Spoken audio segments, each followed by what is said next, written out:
A lot of you guys have been sending me this video asking for my opinion. We're going to go ahead and take a look.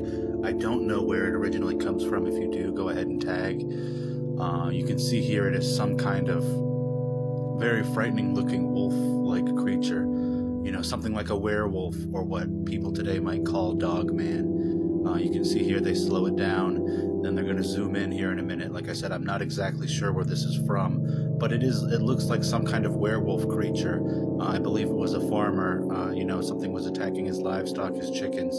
Here it is, slow-mo. He put out cameras, and this is what he captured. So I'm going to give you my opinion on what I think it is, based on the information that I have. We're going to go ahead and look in the album, the Oldrey Family Bestiary. Inside, I have information about a bunch of different kinds of supernatural creatures, several different types of werewolves that are in here. There's multiple kinds that I've talked about, but the one that I do think we are seeing here is this one, which I have described as the same kind of thing as a dogman. This is a permanent type of creature. Once a person becomes this thing, they never turn back. They do hunt livestock. They hunt people also, so the person who captured this should feel kind of lucky. This is one of the more prevalent types of supernatural creatures to still be sighted in today's world. You can find several videos of creatures like this, like the one that I posted on modern social media. I really prefer to just call it a werewolf. Dogman just sounds kind of corny to me, but we're talking about the same thing. A very ferocious creature. Hey guys, we're going to look at another creepy paranormal video today. This one has been sent to me for a long time, but I'm just now getting to it. The original video calls it a witch, but to me it does not really look like a witch. I've got it here a couple times, and then it's going to zoom in and slow down. It kind of gets filtered so you can see it better. But I have an idea of what this is, but it does not look like a witch to me. It looks like something much worse that I'm about to get into. I'm going to be going through more of these kinds of videos soon. I'm catching up on them. We're going to go again into the Oldrey Family Bestiary, my ancestors' album of the different creatures held in St. George's Keep. If you've been following, you might know what I think it is. It is the physical summoned demon, shown here in its cell, held by binding sigils that kept it in place without chains. Now, this is a monstrous entity of nefarious chaos that only causes damage and destruction and death.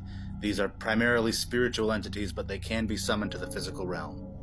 It's a very ancient practice, goes back thousands of years by different occultists, sorcerers, or warlocks, and I believe that is exactly what happened here. Today we've got 3 different videos of what I believe are the same type of supernatural creature, and then we are going to go again into the Oldrey Family Bestiary, and I'll give you kind of an explanation of it.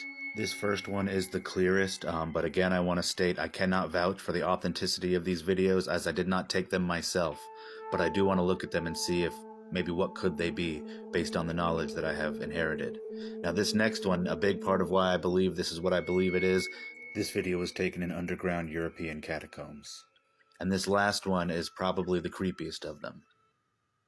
And I kind of slow it down and zoom in so you can get a better look. Now for those that don't know, the Oldrey Family Bestiary is an album that I have inherited that was put together by a generational line of men that hunted these kinds of creatures. I've also inherited various journals and writings that correspond to the photos. I believe each of these videos has captured a ghoul, which are creatures that mimic our dead and also feed off of them. Like changelings, they try to approximate a human form, but do it poorly and incomplete. You can see here this skull almost looks like a jack-o'-lantern. And you can even see a semblance of its black eyes in those sockets. You can see that much like in those videos, these eyes reflect even this low-level lamplight used for the photo. They are a relatively less harmful type of creature, but still something to be very wary of. Hey guys, we got another really creepy paranormal clip to look at, and I'm going to tell you what I think it is based on my family knowledge. Okay, so this video appears to come from Japan. It shows some friends out when they see this person watching them. This very pale, dark-eyed, they go to the bus station, and here they see her again. You can see waving at them pretty creepily. It gets even weirder, and they do keep zooming in so you can see better. I'll go ahead and let you see the whole clip. Now at this point they seem to be kind of troubled, and as you can see there in the corner, she seems to be watching them. Now I want to state, because some of the comments that I get, that I cannot vouch for the authenticity of these videos. I'm just telling you what I believe this could be based on my handed down family knowledge.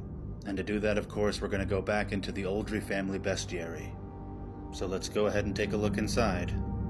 Longtime followers won't be surprised to know that I believe that this is a great example of a changeling. Now, this is something that people in the modern day might call a rake. Many people confuse with skinwalkers, but these are pretty horrifying, inhuman creatures that try to mimic our form. You know, following people around, trying to get them alone, that is their MO, right up their alley. The reason they do this seems to be to feed on the dread and horror they instill. I also like to note that I do believe these things are the evolutionary reason we feel the sensation known as the uncanny valley.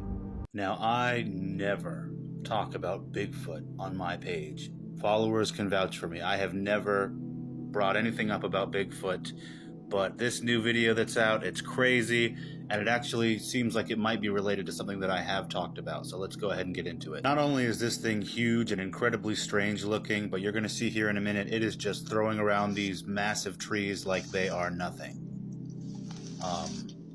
I'm going to show the whole clip, and then I'm going to go ahead and show a zoomed in one to make some commentary on it. Like, these are humongous trees, much larger than a regular person could just be throwing around like this. And you're going to see even crazier here. Look at this. Now, taking a closer look, you can see what looks like a face, more humanish face than you might expect, and the crazy tufts of fur almost look like they could be some kind of clothing, like fur or hide, something that it wears to keep warm, maybe not just fur growing from its body. It's very strange looking. Surprisingly, I do have something in the Oldrey Family Bestiary album that seems like it could correspond with what we're looking at here. Taking a look inside at something that could be related to this, or maybe just not wearing that same clothing. I have spoken a decent amount about ogres, these creatures from various different European folklores, and how I believe they are some kind of proto-human, and if Bigfoot did exist, I would believe that it was something similar. Now, looking at this, the face looks pretty similar to what you see underneath that fur, so this could possibly be the very same creature without that strange clothing. A lot of reports surrounding these ogre creatures are pretty similar. You know, the footprints, the twisting and breaking of trees and branches. I've often thought that maybe they could be somehow related, but now I'm thinking they could just be exactly the same thing, just here in the United States, maybe they make fur coats or something. I don't know. You guys can be the judge, but that video was pretty crazy. See them all now, clearer than ever. It's time to take your own look inside the bestiary album of the Oldrey family, showcasing the monstrous prisoners of St. George's Keep, giving the first public look behind those cursed stone walls, with antique photos enhanced and filtered, joined together with the detailed journal entries on these creatures from the Oldrey family. See the true faces and learn the history of vampires, werewolves, demons, mermaids, and many more, as well as the signs of their presence, their weaknesses, and how best to dispatch them. Take this tome of occult knowledge to better protect yourself in the event that you ever find yourself in the sights of these varied supernatural horrors. Now let us venture deeper inside than I have ever taken you here, to view photographs of entities said to be capable of afflicting observers merely through the fear invoked by their image. Continue at your own risk. Arm yourself with this knowledge on my profile. Minotaurs, the rarest form of beastmen that yet lives. As far as we can tell, they can only be created through the dark magics of ancient spirits once believed gods. In bending the will of nature, they create a beast double tall to a man and thrice the width. The one held in St. George's Keep, once broken enough to accept its captivity, dropped all aggression and became docile, listless, tragic even. It is a shame that such a creature capable of some form of peace be introduced into a world so unable to line up with it, as is there is no hope for peaceful cohabitation. They destroy structures, ravage livestock, and sometimes even human women. Slay any and all non-castrated bulls they catch scent of, and frequently any humans they encounter. This is not a world for them. Their creation is a cruelty, execution the only solution. There are stories of such a creature in more ancient times that held a higher intelligence, not fully human but capable of speech and strategy. Legend says one was able to corral other creatures to his banner, until he was ultimately slain by Raphael Caron himself, though other versions claim it was Roland de Roncesvalles or some later Sons of Man paladin. The signs of a nearby Minotaur are dramatic as described. Destruction of buildings, livestock, screaming human bull-fused calls raging into the night, and massive cloven footprints. Methods of execution are simple, as would be with any natural animal. They have no special protection against physical harm. A well-placed bullet is enough.